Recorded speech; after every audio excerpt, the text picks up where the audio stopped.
ನನಗೆ ತಿಳಿಸ್ಬೇಕಂತ ನಿನಗೋಸ್ಕರ ಈ ರೇಷ್ಮೆ ಸೀರೆ ಹೂವನ್ನು ತೆಗೆದುಕೊಂಡು ಬಂದಿದ್ದೀರಮ್ಮ. ತೆಗೆದುಕೋ ಈ ಸೀರೆಯನ್ನು. ಅಣ್ಣ ಮತ್ತೆ ಈ ಈ ಹೂವನ್ನು ನಾನೇ ನನ್ನ ಕೈಯಾರೆ ನನ್ನ ತಂಗಿಗೆ ಮುಡಿಸ್ಬೇಕಂತ ತುಂಬ ಆಸೆ ಆಗ್ತಿದೆ ಅಮ್ಮ. ಹೌದಣ್ಣ, ನೋಡಿ ನೀನೆ ಕೈಯಾರೆ ಮುಡಿಸಿದ್ರೆ ತುಂಬಾ ಚೆನ್ನಾಗಿರ್ತಿದೆ. ಮುಡಿಸಣ್ಣ.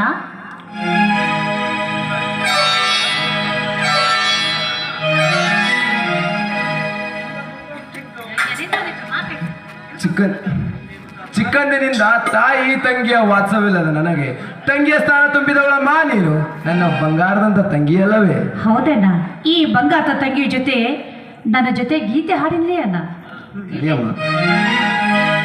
ನನ್ನ ಬಂಗಾರ ನನ್ನ ಬಂಗಾರ